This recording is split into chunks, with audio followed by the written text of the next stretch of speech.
सबसे पहले ये जानना ज़रूरी है कि इस तज्ज़िये का तमाम मवाद इंजीनियर अब्दुर्रहमान महमूद की मुस्तनद तारीख़ी ज़राए पर मबनी तहकीक से लिया गया है। वो एक आईटी और सिक्योरिटी कंसल्टेंट है और दुनिया भर में सर्टिफाइड एथिकल हैकिंग ट्रेनिंग और सिक्योरिटी के माहिरीन में मकबूल अल्फ़ा पिलर क्रिप्टो टूल के मुसन्निफ भी हैं। तो चलें इसी तहकीक की रोशनी में कराची की तारीख के एक तारीख बाब को खोलते हैं। ये बात है 1985 के आसपास की, जब पाकिस्तान के सबसे बड़े शहर कराची को दहशत की एक ऐसी लहर ने अपनी लपेट में ले लिया जिसका मौम्मा आज तक हल नहीं हो सका। ये लर्ज़ाखेज़ अल्फाज एक ऐसे शख्स के हैं जो इस हमले में खुशकिस्मती से जिंदा बच गया, और यही बयान उन वहशियाना और बज़ाहिर बेमकसद हमलों के सिलसिले में मिलने वाले चंद सुरागों में से एक था। एक ऐसा सिलसिला जिसने पूरे शहर को खौफ में मुब्तला कर दिया था। तो आइए सबसे पहले खुद इन जराइम की तफसीलात देखते हैं। आखिर कराची की सड़कों पर हो क्या रहा था? इन पुरइसरार हमला अवरों को इनकी सफाकी और एक ही हथियार के मुसलसल इस्तेमाल की वजह से मीडिया और पुलिस ने एक नाम दिया, और वो नाम था हथौड़ा ग्रुप। उनका तरीका वारदात जितना सादा था उतना ही खौफनाक भी। निशाना कौन बन रहा था? माशरे के सबसे बेबस और कमज़ोर लोग, फुटपाथों पर सोने वाले बेघर अफराद और भिखारी। और उन पर हमला भी तब होता जब वो गहरी नींद में होते। सिर्फ एक साल के अरसे में तकरीबन 28 अफराद इस बेरहमी का शिकार बने। ये कोई मामूली तादाद नहीं थी। इस एक अदद ने पूरे शहर में खौफ और बेचैनी की लहर दौड़ा दी थी।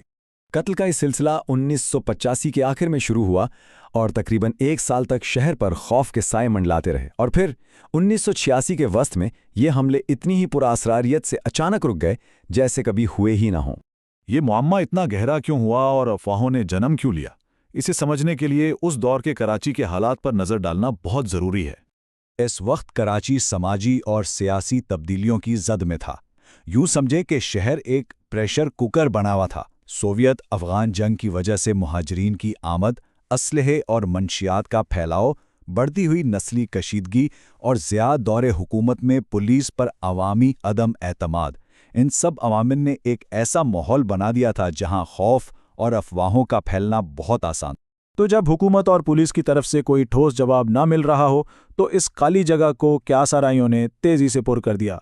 अवाम ने अपने तौर पर ही इस तशद्दुद के पीछे छुपे चेहरों को तलाश करना शुरू कर दिया। और यहीं से सबसे बड़ा सवाल पैदा होता है, आखिर ये हथौड़ा ग्रुप था कौन? इस हवाले से कई नजरियात सामने आए, कुछ समझ में आने वाले और कुछ बिल्कुल नाकाबिले यकीन। यहाँ दिलचस्प बात यह है कि इन नज़रियात का दायरा कितना वसी था। एक तरफ आम जराइम पेशा ग्रोहों पर शक था, तो दूसरी तरफ इस मामले के तार बैनुल-अक़वामी एजेंसियों और रियासती साजिशों से जुड़े जा रहे थे।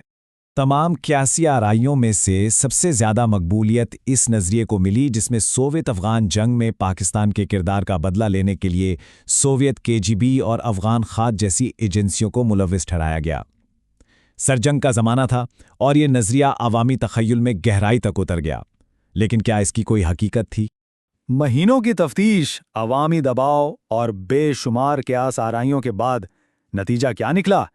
सरकारी तहकीकात एक बंद गली में पहुंच चुकी थीं और ठोस शवाहिद का हैरान कुन हद तक फुकदान था। इतनी हलाकतों और शदीद अवामी दबाव के बावजूद पुलिस इन कत्ल के सिलसिले में एक भी काबिले एतमाद गिरफ्तारी ना कर सकी, एक भी नहीं। यही नहीं बल्कि सरकारी तौर पर कभी किसी मुश्तबा शख्स की निशानदही तक नहीं की जा सकी। यहाँ तक कि एक मुनज़्ज़म हथौड़ा ग्रुप के वजूद की भी कभी तस्दीक नहीं हुई। और ये नुक्ता अवामी अफवाहों और सरकारी हक़ाइक़ के दरमियान मौजूद एक बहुत बड़ी खलीज को ज़ाहिर करता है। जिन गैर मुल्की एजेंसियों का नाम सबसे ज़्यादा लिया जा रहा था, उनके खिलाफ कोई सबूत या सरकारी रिकॉर्ड मौजूद ही नहीं था।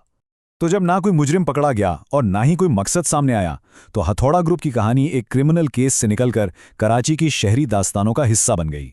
ये सिर्फ एक अनसुलझा केस नहीं रहा, बल्कि एक शहर के इज्तिमाई खौफ और बेचैनी की अलामत बन गया।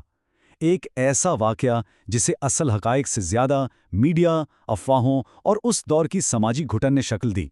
हथौड़ा ग्रुप का मुअम्मा हमें एक अहम बात सिखाता है। ये बताता है कि जब सच्चाई पर पर्दा पड़ा हो और हक़ाइक़ दस्तयाब ना हो, तो इस खला को खौफ से लिखी गई कहानियाँ पुर करती हैं।